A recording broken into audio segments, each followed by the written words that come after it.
a FishTales MPU with alkaline corrosion, and I have abated that, and that necessitated the replacement of these 8 10K pull-up resistors, the 339 here, 2803, 339 here, and you can see I had sanded that to bare copper. I had to rebuild one trace. I rebuilt it on the front side of the board. You can see it underneath these 4 10K resistors, and it jumps from the second resistor down to pin 1. I like to put them on the front of the board sometimes, well, if I can, because when the boards slide around in a box or whatever, they're not going to get yanked off. So we've got it on the bench, and this is the first time that I booted it, so you can see we have the message that you would get under those conditions. It's going to say time and date not set, so we'll take care of that. The utilities menu, and we have set it. FishTales doesn't allow you to circumvent that message there. And let's go back to, I always set a few adjustments for the client. Since I've got NVRAM in there now, I like to set it up like I would set up my game. So we're going to set this to free play. Someday I'm going to have an Arduino do all this for me. Okay, let's get to tests, and we'll test all the functions of the CPU board, starting with switch test.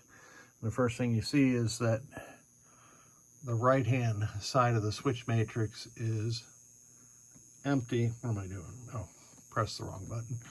And then it's because FishTales doesn't use that right-hand side. But we can test the rest of the switch matrix.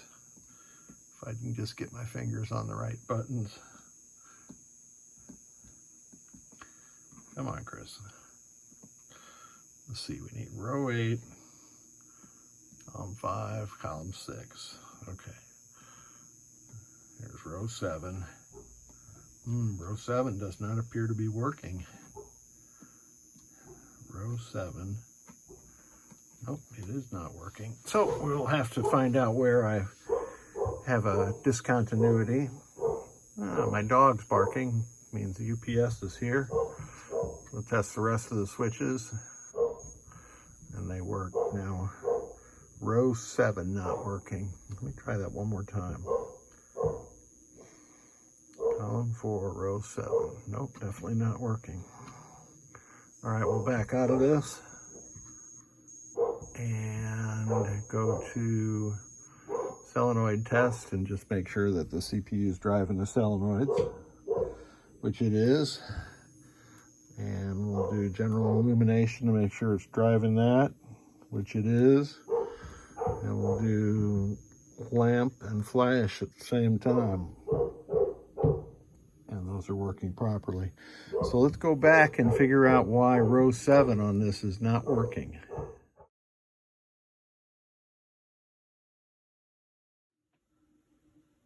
I have a diagram on my computer screen, and I'll roll a screenshot of it in, but it maps out the signal from header pin all the way back to the chips that process it.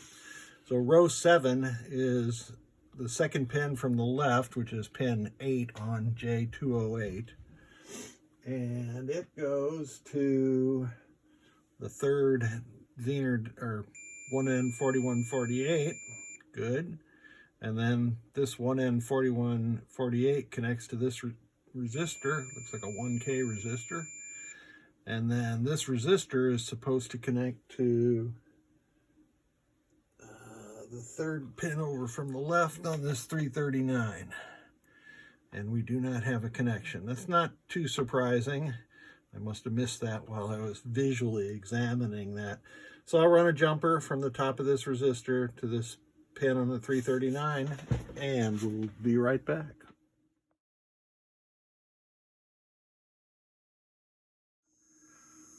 And we're back after I installed the jumper, and you can see that row 7 is working perfectly now. I can get my fat fingers onto the buttons correctly.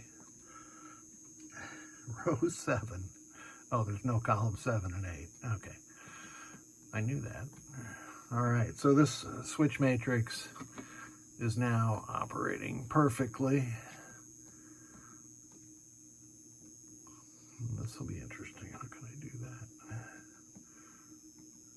Just like that. Well, this MPU is good to go again. Thank you so much for sending it, and I'd greatly appreciate it.